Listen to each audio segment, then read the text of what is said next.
Gitu. Ini nurut sebagian ulama. Namun sebagian ulama mengatakan juga bahwa kalau seandainya puasa sunnah itu adalah puasa yang memiliki waktu tertentu, umpamanya puasa Arafah, puasa Asyura, puasa Senin Kamis, maka mesti menyebutkan ta'yinnya. Seperti itu. Tapi kalau puasanya puasa sunnah mutlak, maka tidak mesti menyebutkan ta'yinnya. Nah, jadi dalam niat wajib pertama yaitu qasdul fi'li, wajib ta'yinnya. Dan kalau seandainya dia puasa wajib, seperti puasa Ramadan, maka wajib tabyid. Wajib tabyid. Apa itu tabyid? Tabyid itu yaitu mengucapkan niat di malam hari. Berniat di malam hari. Yang disebut malam adalah semenjak terbenamnya matahari sampai terbitnya fajar shadiq. Yaitu fajar yang menunjukkan masuknya waktu sholat maghrib, waktu sholat subuh. Nah, kalau seandainya seseorang tidak berniat di dalam masa ini, maka puasanya tidak sah. Ya kan, puasanya tidak sah. Kecuali puasa sunnah. Maka puasa sunnah tidak disyaratkan tabiat niat di malam hari. Boleh kita puasa sunnah berniat di siang hari. Ya kan, boleh di pagi subuh sebelum masuk waktu zuhur. Kalau sudah masuk waktu zuhur, tidak boleh lagi berniat puasa sunnah. Tapi dengan syarat juga adalah bahwa belum ada yang membatalkan, ya kan? Belum ada yang membatalkan puasanya tersebut dan dia berniat sebelum zawal, sebelum masuknya waktu zuhur. Itu sah puasa sunnah. Dalilnya adalah hadis yang kita sebutkan tadi. Rasulullah SAW siang hari datang kepada Sayyidah Aisyah. Bertanya, apakah ada makanan? Tidak ada. Kata Rasulullah, ini dan so'im. Dan Rasulullah sebelum itu belum ada berniat. Namun Rasul berniat di siang hari sebelum waktu zuhur. Ini menunjukkan, ini dalil bahwa sahnya berniat sunnah di siang hari. Namun kalau puasa wajib seperti puasa Ramadan, puasa nazar, puasa kafarat, ya kan, puasa qada, wajib berniat di malam hari. Ya, wajib berniat di malam hari. Kemudian yang ketiga, disyaratkan niat tersebut ada atau rukun dalam niat juga adalah yaitu mustaqillah. Yang pertama tadi yaitu qasdul fi'il, kemudian tabiyyid, kemudian yang keempat adalah mustaqillah atau berniat setiap malam. Umpamanya kalau bulan Ramadan berniat setiap malam bulan Ramadan. Tidak sah niatnya hanya sekali untuk 1 bulan. Tidak sah. Jadi mesti berniat tiap malam untuk puasa esok hari. Khilafan lil Malikiyah. Berbeda menurut mazhab Malikiyah. Menurut Imam Malik boleh kita berniat 1 hari atau 1 malam itu untuk semua Ramadan.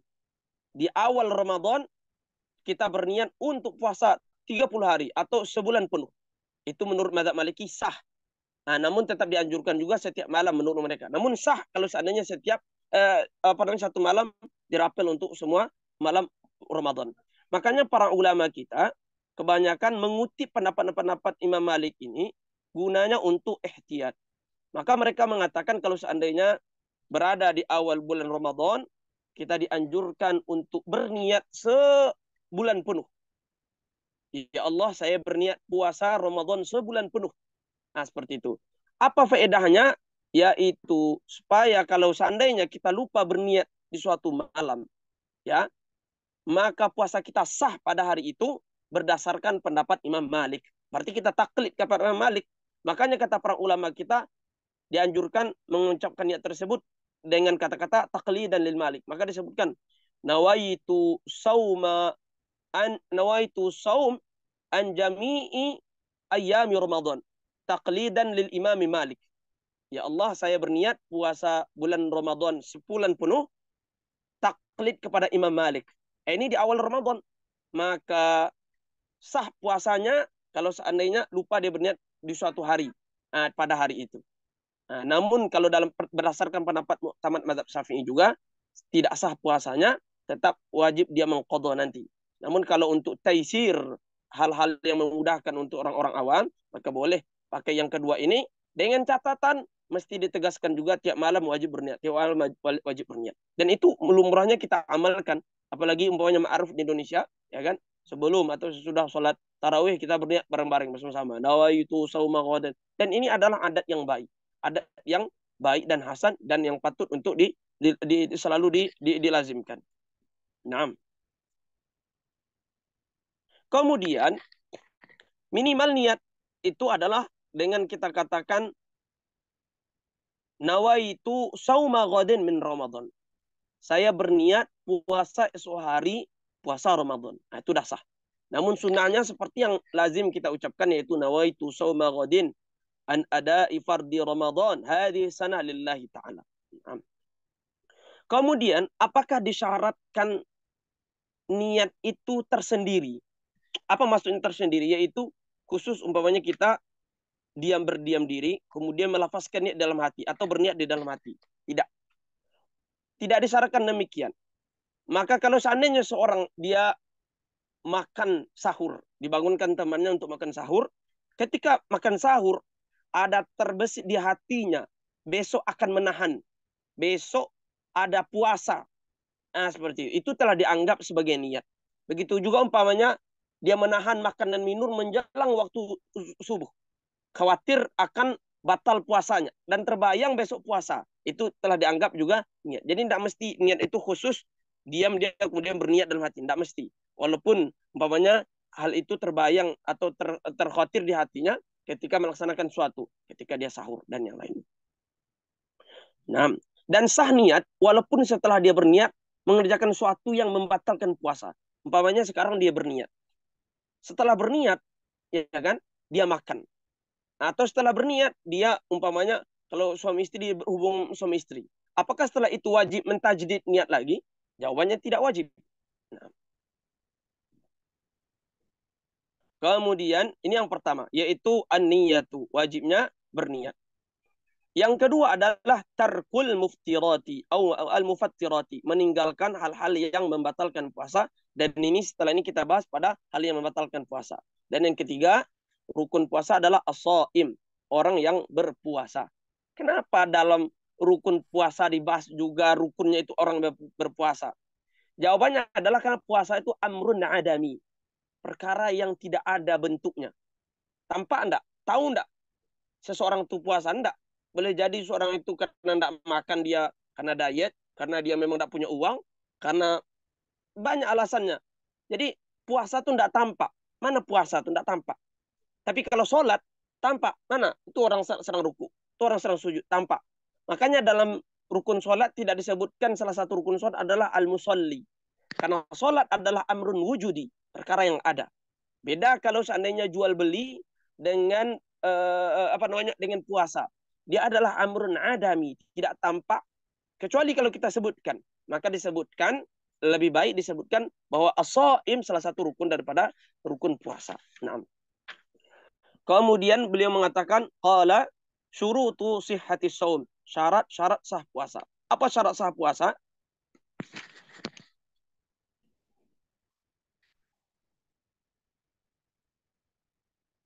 Syarat sah puasa adalah 4. Baik puasa wajib maupun puasa sunnah. Pertama, al-Islam. Apa makna Islam? Al-Islamu bil fi'li. Yaitu dia memang betul Islam sekarang. Maka kalau seandainya ada orang kafir yang asli, dia tidak wajib untuk puasa. Namun kalau seandainya dia meninggal dalam keadaan belum Islam, di akhirat akan dituntut dan berdosa dan diiqab karena meninggalkan puasa. Karena meninggalkan sholat. Karena yang sahih, yang tahqiq menurut pendapat ulama usul fikih, bahwa orang kafir juga dikhitab dengan furu' syariah. Apa maknanya dikhitab dengan furu' syariah? Di akhirat mereka juga dihukum karena meninggalkan puasa, meninggalkan zakat, meninggalkan haji, meninggalkan sholat. Ketika Allah bertanya, ma salakakum fi saqar? Kenapa kalian masuk neraka saqar? Apa jawaban mereka? Qalu lam naku minal musallin. Kami tidak termasuk orang yang sholat, ya Allah. Maka ini dalil, bukti bahwa orang kafir juga dikhitab dengan furu' syariah. Nah, kenapa di sini tidak sah? Maksudnya adalah wajib namun tidak sah. Mereka wajib secara hukuman nanti, namun secara tuntutan sekarang tidak wajib. Sehingganya kalau orang kafir itu masuk Islam, mereka terbebas daripada dosa. Dan tidak wajib untuk mengqadha. Beda kalau orang kafir yang murtad. Umpamanya dia pernah Islam, kemudian murtad. maka umpamanya dia murtad selama 2 tahun, kemudian kembali Islam lagi, na'udzubillah, maka wajib dia mengqadha selama 2 tahun ini, yaitu 60 hari yang dia tidak berpuasa Ramadan. Kenapa? Karena dia pernah Islam. Karena pernah Islam. Ini syarat yang pertama. Syarat yang kedua adalah al-aqlu. Apa makna al-aqlu ini? Yaitu at-tamyiz. Memiliki kesadaran di siang hari. Di siang hari Ramadan. Semenjak waktu subuh sampai waktu maghrib. Memiliki kesadaran. Walaupun kesadaran itu secara hukmi. Apa maknanya secara hukmi? Kalau kita sadarkan, dia sadar. Itu namanya hukmi. Contoh orang tidur. Semenjak selesai sahur, banyak sahurnya. Selesai sahur, tidur. Kebangun waktu maghrib. Dia tidur sebelum subuh, kebangun waktu maghrib. Sah enggak puasanya? Sah. Lah, dia kan enggak tamis, enggak sadar. Tamis secara hukmi. Artinya kalau kita bangunkan, dia akan sadar. Ini namanya tamis secara hukmi. Beda kalau seandainya orang gila. Kalau ada orang yang gila, walaupun gilanya sebentar, gila dia 1 menit umpamanya, maka ini merusak keabsahan puasanya. Merusak keabsahan puasanya. Bagaimana kalau seandainya pingsan? Atau kalau seandainya dia itu mabuk? Nah, maka ada rincian insya Allah akan kita bahas setelah ini. Kemudian dalam hal yang membatalkan puasa. Kemudian yang ketiga adalah wan naqa'u minal haidi wan nifas. Bersih daripada haid dan nifas. Dan juga wiladah. Artinya kalau seandainya di siang hari Ramadan keluar darah haidnya. Walaupun itu menjelang maghrib. Umpamanya maghrib adalah jam 6 pas. Ya, jam 6 maghrib pas. Kemudian si perempuan ini keluar darah haidnya jam 5:55. Artinya 5 menit lagi adalah maghrib. Maka batal puasanya dan nanti wajib dia mengqadha sehari penuh setelah dia suci nanti. Nah, seperti itu. Karena rusak puasanya di siang hari Ramadan. Nah, kemudian ya, begitu juga melahirkan. Umpamanya dia melahirkan menjelang berbuka, maka batal puasanya. Gitu kan. Kemudian ini yang kedua atau yang ketiga, yaitu bersih daripada haid dan nifas dan melahirkan. Dan melahirkan ini tidak disyaratkan yang dilahirkan itu anak yang normal. Walaupun yang dilahirkan itu umpamanya segumpal darah, segumpal daging, maka ini juga membatalkan puasa. Ini syarat untuk puasa wajib dan puasa sunnah. Kemudian ditambah syarat keempat untuk puasa sunnah adalah wal ilmu biqaunil waqti qabilan lisaum. Mengetahui bahwa waktu seorang berpuasa itu, dia mengetahui bahwa waktu yang dia berpuasa ini adalah sah berpuasa pada hari itu. Maka kalau seandainya dia tidak tahu, maka tidak sah puasanya. Ada hari-hari yang tidak sah puasa, umpamanya hari Id, ya, hari Id, hari raya Idul Fitri, ada Idul Adha, tidak sah puasa seorang padanya. Gitu kan? Mutlak. Kemudian apapun puasanya, puasa mengqadha, puasa sunnah, karena hari ini adalah hari diafatullah, hari jamuan Allah. Kita dianjurkan ketika itu tidak berpuasa, bahkan sunnah makan ketika itu. Kemudian kedua adalah hari syak, hari 30 tanggal 30 bulan Sya'ban yang dikeragukan apakah telah terlihat hilal atau belum. Maka ini adalah hari syak dan maka haram juga kita berpuasa. Kecuali bertepatan dengan puasa adat kita atau bertepatan dengan nazar kita. Dia bernazar umpamanya, saya bernazar puasa tanggal sekian. Ternyata tanggal sekian itu bertepatan dengan hari 30 bulan Sya'ban, maka tidak haram. Kemudian yang ketiga, haram dia berpuasa di pertengahan, atau puasa yang haram adalah puasa pertengahan bulan Sya'ban. Kemarin, setelah pertengahan awal bulan Sya'ban dan pertengahan kedua, nah pertengahan kedua bulan Sya'ban itu diharamkan kita berpuasa. Haram, tidak boleh lagi. Karena hadis Rasulullah mengatakan, idzan tasafa Sya'banu fala tasumu. Kalau telah masuk bulan kedua atau pertengahan kedua dari Sya'ban, haram untuk berpuasa. Kecuali dengan catatan pertama, yaitu dia puasa karena sebab. Puasa karena sebab. Apa umpamanya? Puasa karena sebab dia belum sempat mengqadha puasanya, maka boleh mengqadha pertengahan kedua bulan Sya'ban.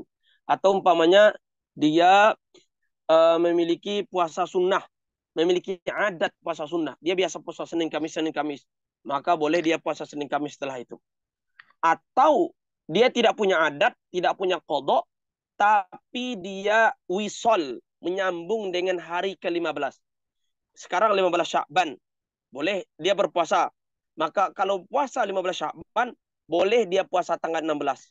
Boleh 17, boleh 18. Tapi kalau berhenti sehari, umpamanya di puasa 15, 16, 17, berhenti.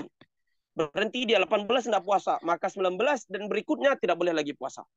Nah, kemudian selanjutnya beliau membahas tentang sunnah-sunnah puasa. Faqala sunanus saum, sunnah-sunnah puasa.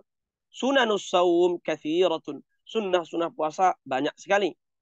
Ya kan? Minha di antaranya yang beliau sebutkan di sini adalah ta'jilul fitri. Menyegerakan berbuka. Menyegerakan berbuka. Dengan syarat dan catatan dia yakin kalau maghrib telah masuk. Kalau dia belum yakin maghrib belum masuk, haram hukumnya untuk menyegerakan berbuka. Jadi wajib dulu dia yakin bahwa maghrib telah masuk, kemudian baru dia berpuasa. Nah, berbuka puasa. Kemudian dianjurkan ketika berbuka tersebut dia membaca doa setelah berbuka. Jadi membaca doa itu setelah berbuka, itu Allahumma laka sumtu wa bika amantu, ya kan, wa ala rizqi aftartu wa laka aslamtu, ini dianjurkan setelah berbuka. Jadi kita minum terlebih dahulu atau makan kurma terlebih dahulu, baru ucapkan Allahumma laka sumtu wa bika amantu wa ala rizqi aftartu wa laka aslamtu. Diucapkan itu setelah berbuka, bukan sebelum berbuka. Nah, jadi kurang tepat sebelum berbuka dia ucapkan Allahumma laka sumtu, ya kan, seperti dalam pilihan Upin Ipin. Nah, ini kurang tepat. Jadi yang dianjurkan itu adalah mengucapkannya setelah berbuka. Nah, dianjurkan doa-doa yang lain juga. Umpamanya, Allahumma laka sumtu wa ala rizqika aftartu wa bika amantu wa laka aslamtu. Kemudian dibaca, dhahabadh dhama'u wabtallatil uruq wa thabatal ajru insyaallah ta'ala. Kemudian juga disebutkan oleh Imam Ibnu Hajar dalam kitab Al-I'ab bahwa Rasulullah SAW berdoa, yaitu ya wasi'al fadli ighfirli, ya wasi'al fadli ighfirli. Juga sebagian ulama mengatakan yaitu Allahumma inni as'aluka birahmatika allati wasi'at kulla syai'in an taghfirali. Nah, ini adalah beberapa doa yang dianjurkan ketika kita berpuasa. Nah, kemudian juga ditambah dengan alhamdulillahilladzi a'anani fasumtu wa razaqani fa'aftartu. Nah, sebagaimana yang disebutkan di dalam syuruh-syuruh kitab hadis dan juga dalam kitab fikih. Kemudian yang ketiga, kesunahan puasa adalah yang kedua adalah ta'khiru as-suhur, mengakhirkan sahur. Mengakhirkan sahur. Apa maksud dari mengakhirkan sahur? Apakah detik-detik menjelang waktu subuh kita makan? Kata para ulama, mentakhirkan itu yaitu berhenti kita sekira-kira mentakhirkan sahur ini sekira-kira kita berhenti menjelang subuh itu waktu yang cukup membaca 50 ayat lebih kurang. Yaitu sekitar 5 sampai 10 menit. Nah, 5 sampai 10 menit. Nah, itu adalah mentakhirkan suhur. Mentakhirkan sahur itu kan berarti mentakhirkan makan banyak-banyak. Bukan begitu. Boleh jadi kita makan sebelumnya, tapi 5 menit menjelang subuh, kita makan kurma atau kita minum air. Nah, ini yang dianjurkan. Supaya mendapatkan sunnah Rasulullah SAW. Kenapa kita dianjurkan mentakhirkan sahur ini? Dan kenapa kita dianjurkan sahur secara umum? Sahur adalah sunnah Rasulullah. Maka ketika sahur, berniatlah bahwa ini adalah sunnah Rasulullah. Ya Allah, saya bersahur niat untuk mengikuti sunnah Rasulullah. Yang kedua, niatnya adalah untuk mukhalafah al-Yahud. Dahulu di zaman Rasulullah, orang Yahudi itu juga mereka berpuasa. Tapi mereka puasa tanpa sahur. Maka niatkan juga untuk mukhalafah ahli kitab. Kemudian ketiga juga adalah supaya supaya kuat untuk beribadah, supaya kuat dalam beribadah. Nah, ini diantara niat-niat dalam sahur. Kemudian waktu sahur itu masuk semenjak pertengahan malam. Masuk semenjak pertengahan malam. Artinya sebelum pertengahan malam kalau kita makan atau minum dengan niat sahur, maka belum dapat pahala. Tapi kalau semenjak pertengahan malam, maka kita mendapatkan pahala dan sunnah perkara sunnah. Kemudian yang selanjutnya di antara sunnah puasa adalah al-iftaru ala tamr. Berbuka dengan menggunakan kurma. Berbuka dengan menggunakan kurma. Ini kalau ada. Kalau tidak ada, maka menggunakan air. Kemudian para ulama merincikan sunnah-sunnah yang afdaliyah yang paling awal. Maka pertama adalah menggunakan rutab. Menggunakan rutab. Apa tuh rutab? Kurma yang apa namanya? Yang tidak muda tapi dia setengah matang.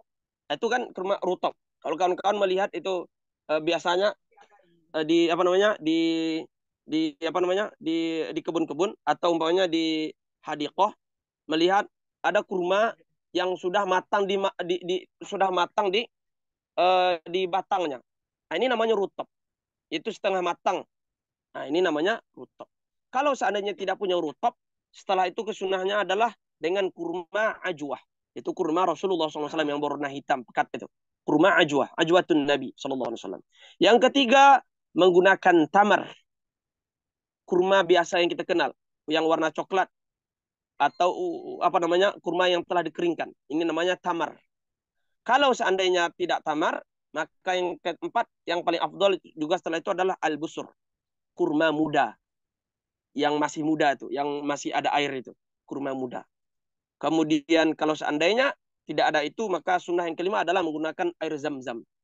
Kalau tidak ada air zam-zam, maka air biasa yang keenam. Kalau tidak ada air biasa, maka menggunakan al-hul. Al-hulunnya manisan. Seperti susu, madu, kismis yang belum disentuh oleh api. Kemudian kalau tidak ada juga, maka halwa. Baru halwa. Halwa ini yaitu yang disentuh oleh api, manis yang disentuh oleh api. Ya kan? Apa umpamanya ya sirup, marjan, yang biasa kita minum di Indonesia. Berarti itu urutan yang paling terakhir. Ya kan? Maka yang paling pertama adalah anjurannya bukan rutab, ajwah, tamar, busur, air zam-zam, air biasa, hulwun, atau halwa yang terakhir. Nah, ini kesunahan dalam berbuka. Kemudian wa iktsarul Quran, memperbanyak membaca Al-Quran. Dan lebih afdal membacanya dengan cara mudarasah. Ya kan? Yaitu sebagaimana yang dipraktikkan oleh Rasulullah dengan Sayyidina Jibril. Itu Rasulullah membaca, didengarkan Jibril, kemudian Jibril membaca ayat yang sama. Kita baca sejuz ke kawan, kawan membaca sejuz. Itu namanya mudarasah. Dan ini adalah yang dianjurkan juga, yaitu kita berusaha beramal dan beramal di dalam bulan Ramadan, terutama di malam-malam yang memang diharapkan terjadi malam Lailatul Qadar di sana. Kapan terjadi malam Lailatul Qadar tersebut? Khilaf para ulama, bahkan pendapat dalam hal ini sampai 40 lebih pendapat kalau tidak salah. Yaitu dalam mazhab Syafi'i, ya kan, mengatakan bahwa Ramadan itu hanya terjadi pada 10 hari terakhir saja. Dan 10 hari terakhir itu juga diikat dengan hari-hari ganjil. Itu tanggal 21, 23, 25, 27, 29. Berarti 5 hari kemungkinan. Imam Syafi'i lebih memperkecil lagi. 2 hari saja kemungkinan. Itu tanggal 21 dan 23. Jadi Imam Syafi'i mengatakan bahwa malam Lailatul Qadar, kalau tidak malam 21, pasti malam 23. Itu kata beliau. Tapi jumhur yang lain mengatakan kemungkinan terbesar itu terjadi pada malam 27. Nah, seperti itu. Ya kan? Dan kata para ulama bahwa malam Lailatul Qadar itu kemungkinan berpindah-pindah. Yaitu mungkin tahun ini adalah malam 21, tahun berikutnya malam sekian, malam 23, yang pastinya berpindah-pindah. Tapi ada juga mazhab yang mengatakan, dan itu juga dinukil dari Imam Syafi'i, yaitu malam Lailatul Qadar tidak berpindah-pindah. Nah, maka malam Lailatul Qadar memiliki tanda-tanda. Apa tandanya? Pertama, yaitu waktu itu, baik siang maupun malamnya tidak terlalu panas, tidak terlalu dingin. Ya, ini berdasarkan daerah masing-masing. Umpamanya di Kairo, kebetulan musim panas, maka ketika itu tidak terlalu panas. Nah, gitu, tidak terlalu panas. Kemudian matahari pada siang hari itu tidak apa namanya? Tidak terlalu terang.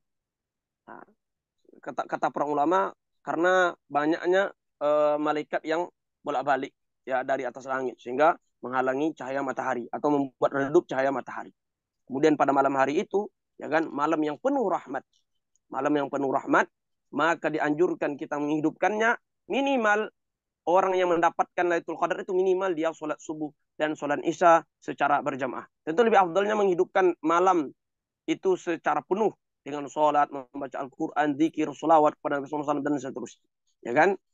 Dianjurkan orang yang mengetahui waktu tersebut menyembunyikan dan memperoleh malam tersebut, maka dia dianjurkan untuk menyembunyikan dan berusaha dan memperbanyak doa yang diajarkan oleh Rasulullah SAW kepada Sayyidah Aisyah. Allahumma innaka afuwun tuhibbul afwa fa'fu anni. Diperbanyak doa-doa ini.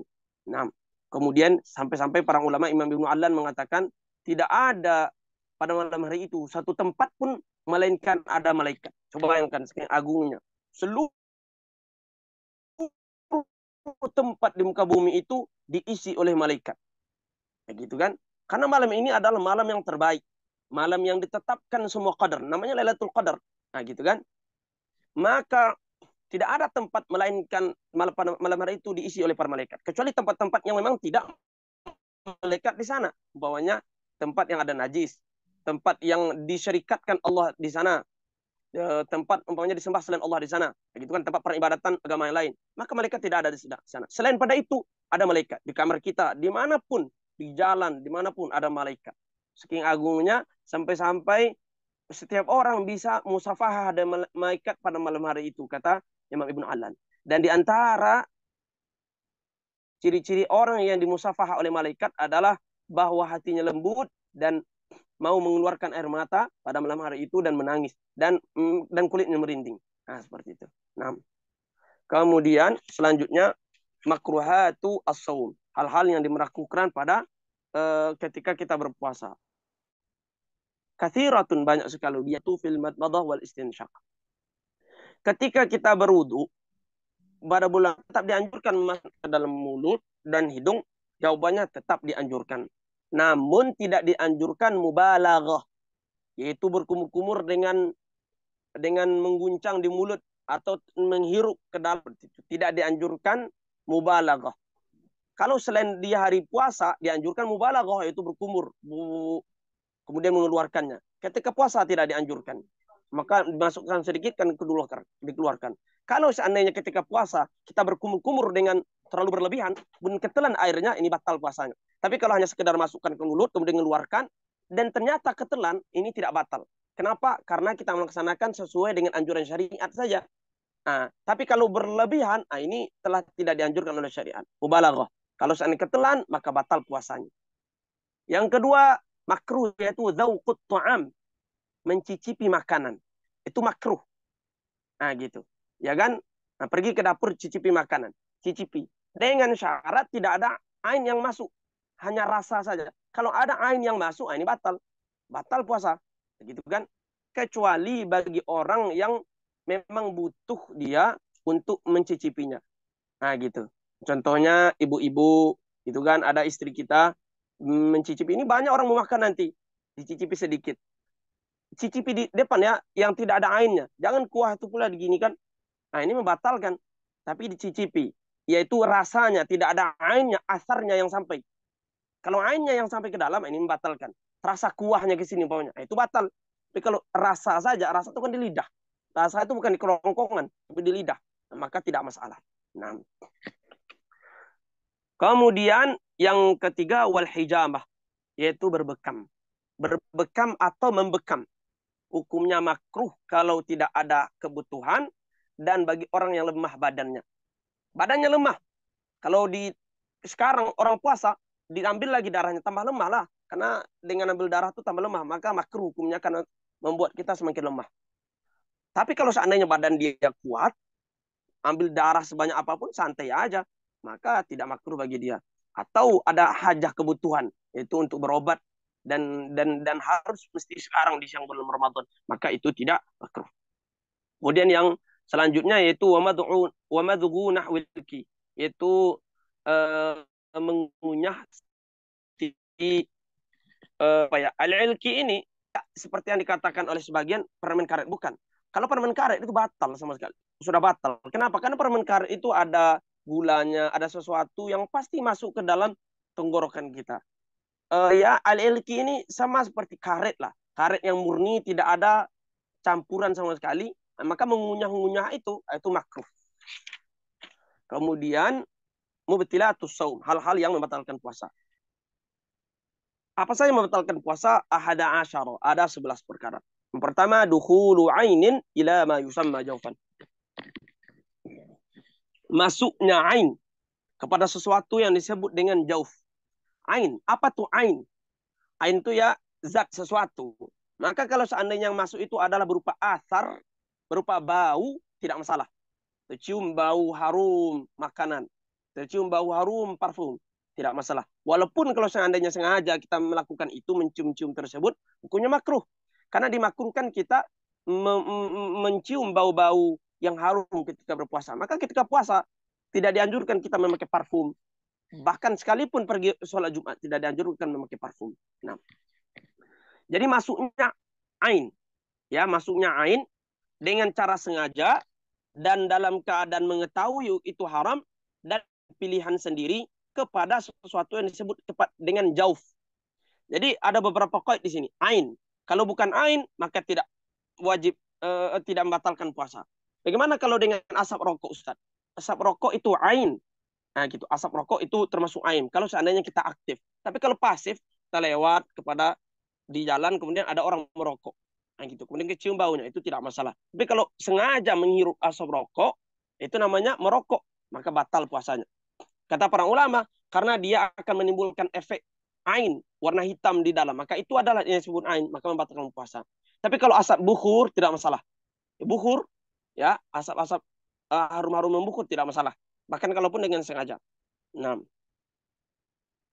ini yang pertama. Yang kedua adalah dalam keadaan sengaja. Tapi kalau tidak dalam keadaan sengaja, maka tidak masalah. Contohnya dia berjalan, bawa motor. Kemudian, ya kan, kebetulan orang melempar sesuatu. Ya, dilempar orang kue. Langsung masuk ke dalam mulutnya. Mulutnya kebuka. Nah, maka tidak batal. Walaupun ketelan, tidak batal. Karena tidak dalam keadaan sengaja. Begitu juga kalau pasir yang masuk, ya kan, lalat yang masuk ke dalam, tidak masalah. Karena tidak dalam keadaan sengaja. Nah, gitu. Kemudian yang ketiga adalah yaitu dia mengetahui bahwa ini membatalkan. Bagaimana kalau seandainya dia tidak tahu? Maka tidak tahu ini hanya bagi sebagian orang. Yaitu bagi orang baru masuk Islam dan orang yang hidup jauh daripada ulama sama sekali. Tidak pernah mengetahui hukum Islam. Itu baru. Tapi kalau kita yang hidup di hukum Islam ini, hidup di negara Islam, hidup berdampingan dengan para ulama dan para ustaz, nah ini tidak dianggap jahil kita itu ma'zur. Maka kalau seandainya dia makan, lalu dikatakan, kenapa makan? Tidak tahu nih, batalkan. Batal puasanya. Nah. Kemudian masuk ke dalam sesuatu yang disebut sebagai jauf. Apa itu jauf? Bahasa sederhananya rongga. Kepala termasuk jauf. Perut termasuk jauf. Ya kan? Kemudian apa lagi? Maaf cakap,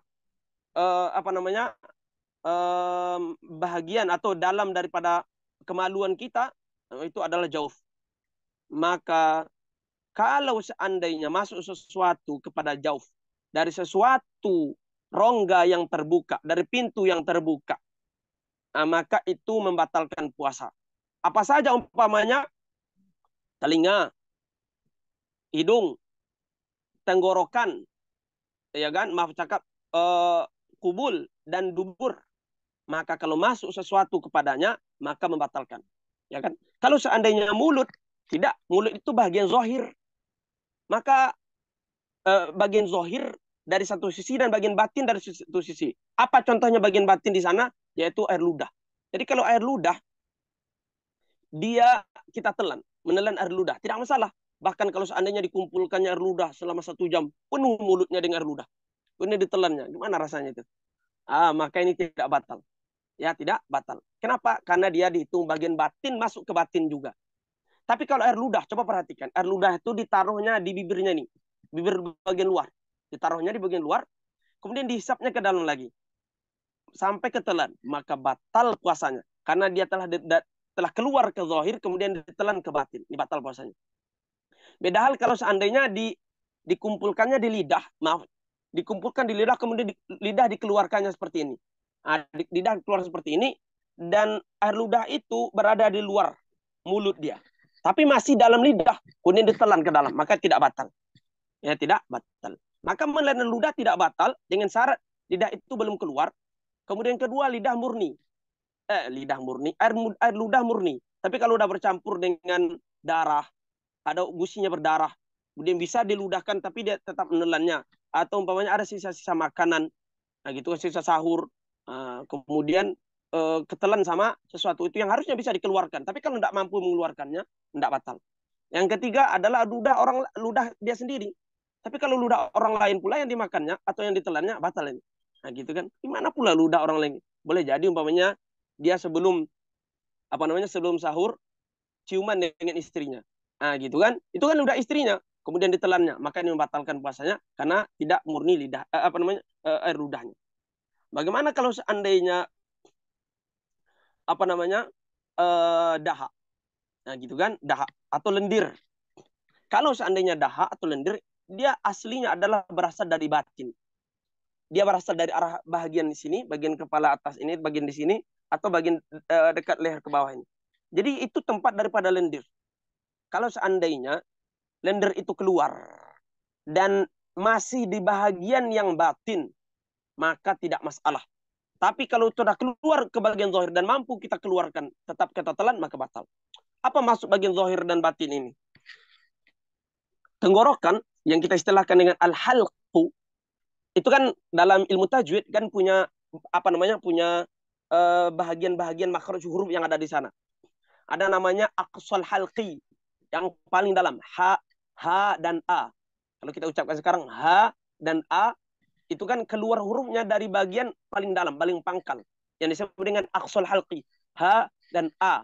Nah, ini bagian batin. Kalau seandainya itu kita bisa merasakan. Kalau seandainya dahak kita sampainya masih di bagian yang H dan A, huruf H dan A, maka tidak masalah langsung menelannya. Tidak masalah. Karena dia masih dalam batin ke batin. Tapi kalau seandainya bagian luar, itu bagian wastul halqi, H dan Ain. H, Ain. Itu kan kita bisa merasakan. H dan Ain. Nah, itu kan bagian zahir. Karena kalau bagi H dan Ain itu bisa kita mengeluarkan dengan mengeluarkan seperti itu. Itu masih di bagian zahir. Itu sudah di bagian zahir. Atau bagian setelah itu, yaitu adnal halqi, kha dan ha, itu sudah bagian luar kali. Apalagi kalau sudah sampai ke lidah. Apalagi sudah ke mulut. Tidak bisa ditelan lagi. Artinya kalau dia telah sampai di bagian ha dan ain, yaitu wastul halqi, kalau mampu kita mengeluarkannya, wajib dikeluarkan. Tidak boleh ditelan lagi. Tapi kalau seandainya memang sulit dan tidak bisa kita mengeluarkan, sehingga ketelan, maka tidak batal puasanya. 6. Kemudian selanjutnya yaitu sampai kepada jawab. Apalagi yaitu umpamanya hidung. Kalau hidung batal kalau dia telah melewati khaysum. Ini kalau kita pencet hidung kita begini, itu masih bagian zahir. Jadi kalau kita ngupil begini, yang masih masuk dari kelingking ini, yang masih bagian di sini, itu makin bagian zahir. Tapi kalau telah melewati bagian dalam ini, bagian yang saya pegang ini, bagian di atas ini, itu bagian batin, yang itu sudah keras. Kalau ini kan masih bisa digoyang-goyangkan. Kalau bagian atas itu yang keras ini, tulang itu bagian khaysum namanya. Kalau sudah lewat ke sana, banyak dengan masukkan pensil, dengan masukkan ketembat, maka batal puasa kita. Ya, batal puasa kita. Walaupun itu bukan mengenyangkan. Maka hal yang membatalkan puasa ini kebanyakan ta'abbudi. Sami'na wa ata'na. Begitu yang kita ketahui dari Rasulullah SAW, maka batal. Begitu juga kalau seandainya telinga. Nah, telinga, kalau masuk jari jemari kita, itu batal. Karena masih bagian zahir. Kalau sudah lewat ke dalam, namanya qahtun nanti, ya, yang itu berhubung langsung dengan otak, qahtun di sana, kerangka otak, yaitu kalau umpamanya masukkan ke tempat, ke tempat masuk ke dalam bagian batin ke dalam, maka itu membatalkan puasa kita. Nah, begitu juga umpamanya di dubur, bagaimana yang batin, yaitu yang tidak tampak ketika istinja. Maaf cakap, sekarang kalau kita istinja, itu kan kita jongkok. Yang tidak tampak ketika kita istinja itu, ketika kita buang air itu bagian batin. Yang tampak itu bagian zahir. Maka kalau seandainya kita istinja, ya kan, ketika buang air besar, itu tidak boleh dengan jari. Jangan memasukkan jari, ujung jari. Kalau memasukkan ujung jari akan membatalkan puasa. Lalu bagaimana? Yaitu dengan ini, dengan bagian punggung tangan ini. Bagian ini dibersihkan duburnya. Tidak boleh dengan ujung jari. Kalau dengan ujung jari, itu batal puasa. Karena memasukkan suatu ke bagian batin. Bahkan termasuk, kalau seandainya umpamanya, maaf cakap, yaitu dia sekarang buang air besar. Kemudian kotorannya itu setelah keluar, kemudian ditarik ke dalam lagi. Dia telah keluar, ya kan, kemudian masuk ke dalam lagi. Maka ini juga batal puasanya. Maka hati-hati. Kenapa? Karena dia telah keluar ke bagian zahir, kemudian dimasukkan ke dalam batin lagi. Maka batal puasanya. Nah. Kemudian tidak termasuk hal yang membatalkan adalah suntik. Suntik tidak termasuk hal membatalkan. Suntik, kemudian begitu juga umpamanya apa namanya? Istilahnya rumah sakit itu kalau kita sakit dikasih apa namanya? Impus. Ya, impus juga tidak membatalkan. Impus, baik itu impusnya memberikan gizi, ya artinya memberikan apa namanya? Membuat kita kenyang lah, ya kan? Memberikan suplai makanan lah, membuat kita kenyang, itu tidak membatalkan. Ini menurut satu pendapat, dan ini pendapat yang kebanyakan ditarjih oleh para ulama. Syekh Muhammad Hasan itu membuat pendapat ini. Syekh Mustafa Abdul Nabi mengatakan ini pendapat yang sesuai dengan pendapat mazhab. Gitu. Namun ada juga sebagian ulama membedakan. Dalam Taqrirat Sadidat umpamanya Syekh Hasan Ahmad Kaf membedakan. Beliau mengatakan kalau seandainya impus tersebut bukan untuk keperluan gizi, maka tidak batal. Tapi kalau untuk keperluan gizi, artinya ada suplai makanan di sana, maka membatalkan puasa secara garis besar. Kalau seandainya dia di pembuluh darah. Gitu katanya. Tapi menurut pendapat yang kuat dan pendapat yang sesuai dengan qawaid mazhab, dia tidak batal puasanya. Karena dia tidak termasuk kepada jauf, tidak melewati manfaat yang maftuh. Gitu. Maka tidak batal puasanya. Maka boleh mendonorkan darah, boleh. Gitu kan. Tapi makruh hukumnya akan membuat kita lemah. Gitu kan. Punya boleh, tapi makruh membuat kita lemah. Nah, kemudian yang membatalkan puasa selanjutnya adalah bagaimana kalau pakai obat tetes mata? Biasanya obat tetes mata itu, kalau kawan-kawan yang pernah pakai obat tetes mata, terkadang ada terasa rasanya kerongkongan ini. Maka tidak batal juga karena dia tidak melewati rongga yang terbuka, namun melewati lebih kepada masam, yaitu pori-pori. Maka kalau seandainya kita mandi umpamanya atau berendam, kemudian terasa masuk ke dalam air tersebut, maka tidak batal karena dia tidak melewati rongga manfaat pintu yang terbuka, tapi melewati pori-pori, maka tidak batal. Kemudian yang kedua yang membatalkan puasa itu adalah al-qai'u. Apa makna qai'? Yaitu sengaja muntah. Sengaja muntah. Maka kalau seandainya dia tidak sengaja, maka tidak batal. Sengaja itu yaitu sengaja dia melakukan sesuatu yang membuat dia muntah. Contoh begini. Dia sekarang melakukan perjalanan ke Asyir. Dan dia sudah tahu kalau seandainya dia naik taksi, dia pasti akan muntah. Kebiasaannya seperti itu. Kalau naik bus tidak muntah. Tetap dia paksakan naik ke taksi dari Darosah ke Asyir umpamanya. Lalu muntah sampai di Asyir, maka batal puasanya. Maka ini sama juga dengan maknanya itu sengaja muntah. Gitu ya, sengaja muntah. Maka ada beberapa permasalahan yang selalu disebutkan para ulama umpamanya. Bagaimana kalau seorang dia ketelan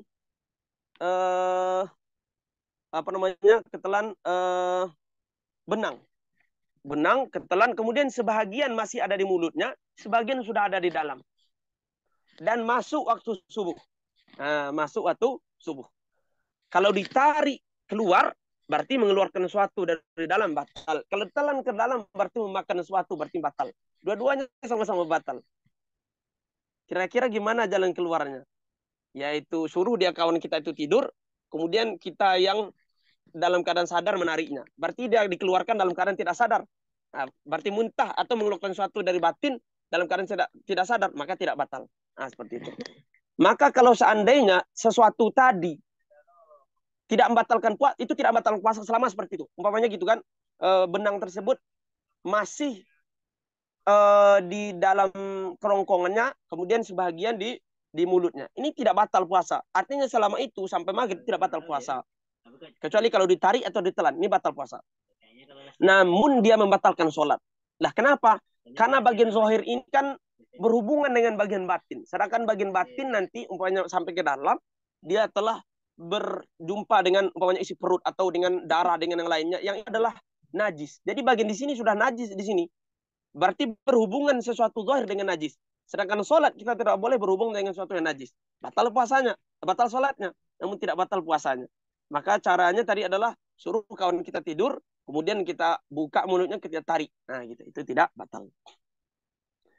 Ya kan?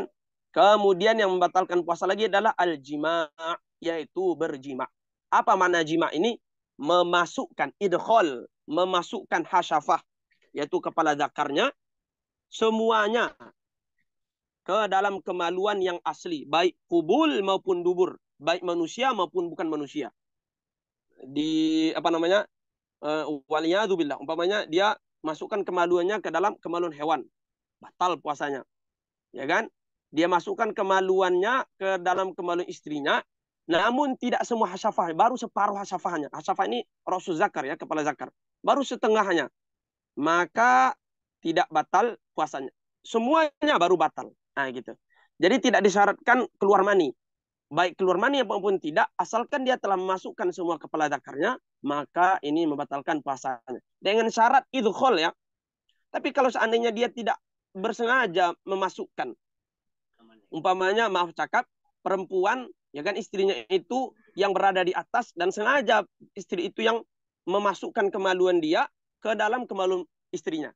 Sedangkan perempuan laki-laki ini umpamanya tertidur dan perempuan berada di atas. Berarti di sini tidak ada kesengajaan dia untuk memasukkan, untuk idkhol, maka tidak batal. Nah, gitu kan? Nah. Kemudian selanjutnya kalau perempuan ya yang dia itu dengan berjima, itu tidak batal puasanya dengan berjima. Perempuan sulit puasanya batal dengan berjima. Kenapa?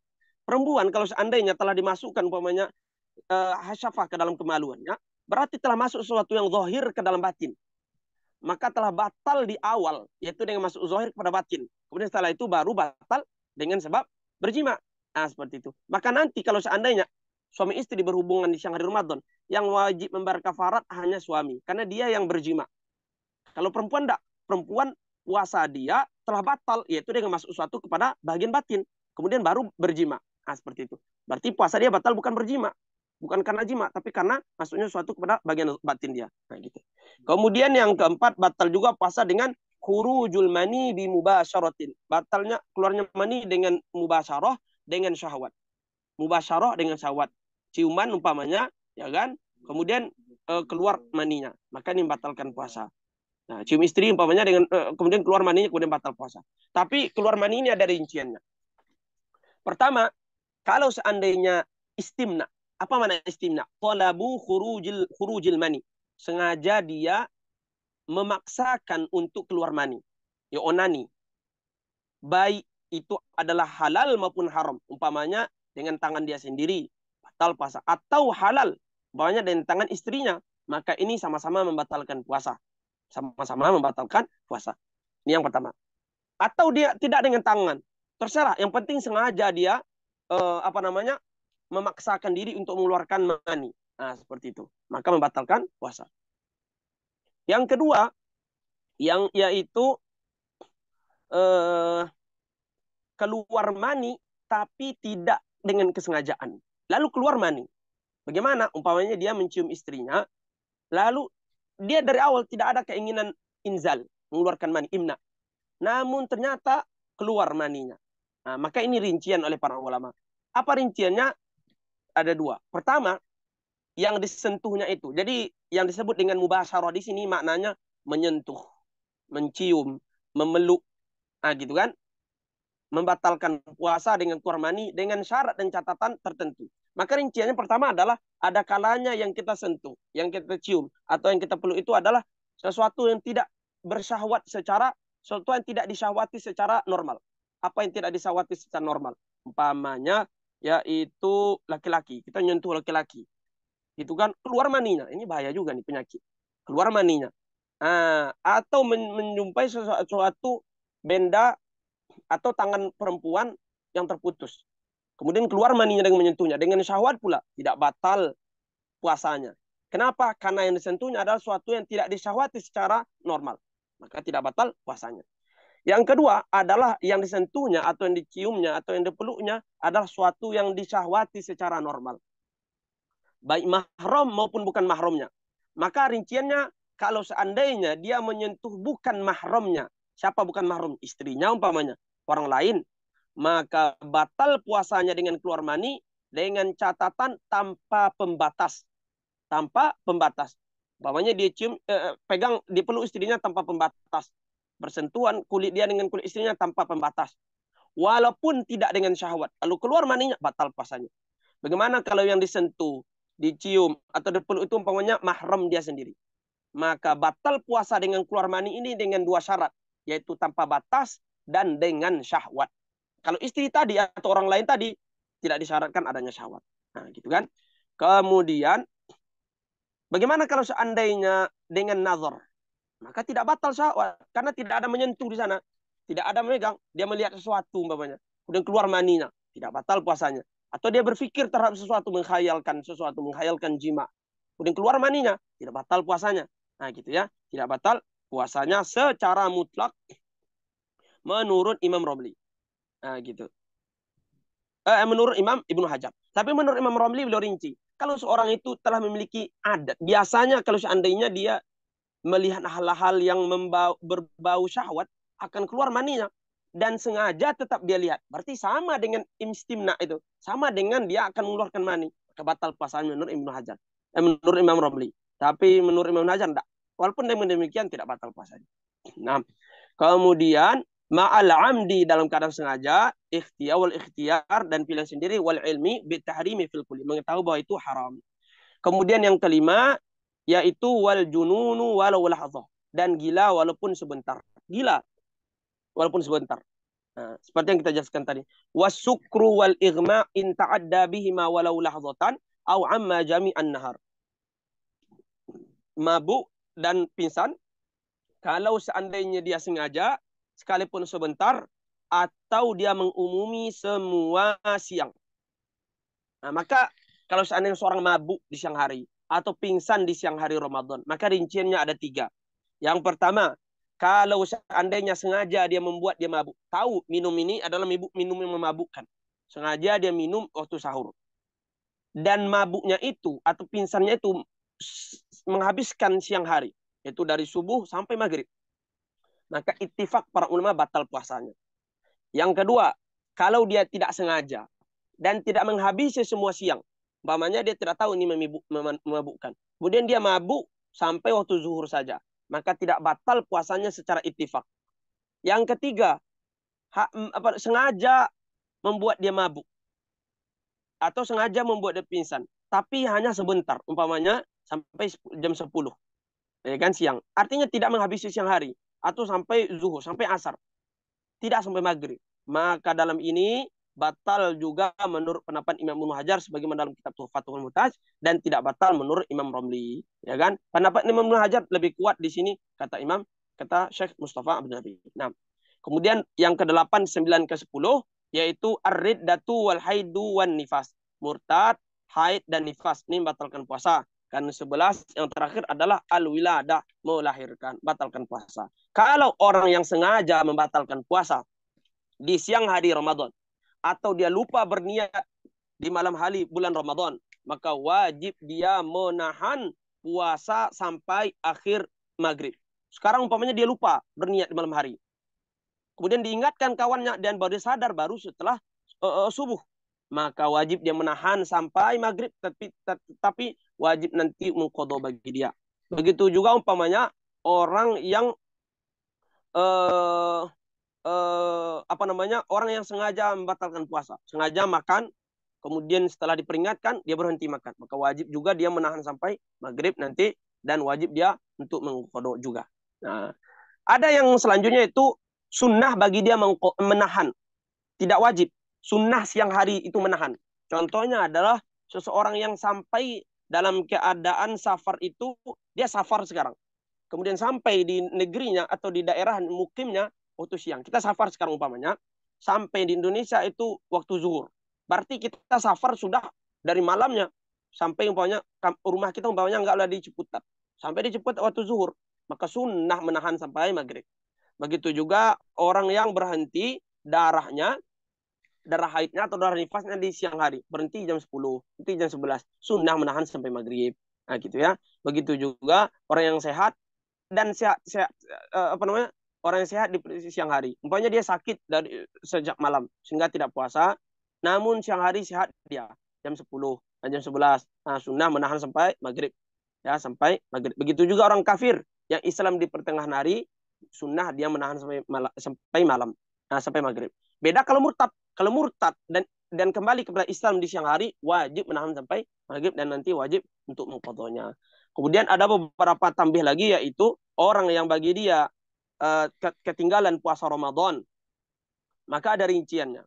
Kalau seandainya meninggalkan tanpa uzur, sengaja dia meninggalkan umpamanya, maka wajib mengqadha bagi dia. Sekalipun kalau dia telah meninggal, wajib diqadhakan oleh ahli warisnya atau oleh walinya, atau dibayarkan fidyahnya.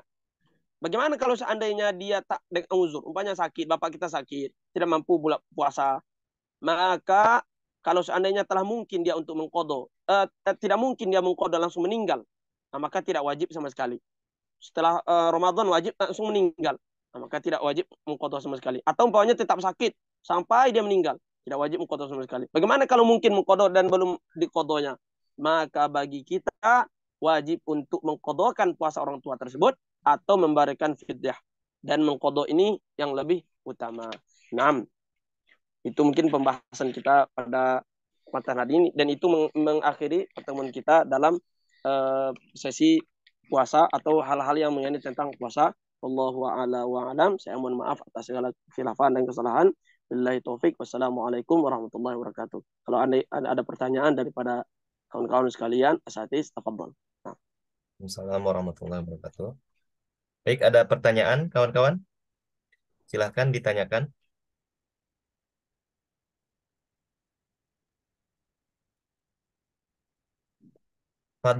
Ustadz Fadli Firdaus.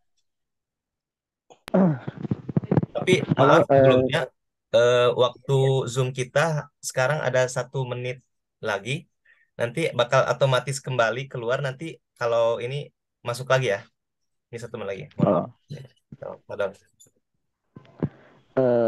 Assalamualaikum warahmatullahi wabarakatuh. Waalaikumsalam. Mau tanya gini Ustaz, semisal kayak contoh posisi kita di Mesir ini kan, terus Ya. datang bulan Ramadan. Nah, kita wajib puasa. Semisal contoh antara waktu di Mesir dengan di Indo itu, contohnya tuh duluan di Mesir, waktu awal puasanya, setelah sidang isbat gitu.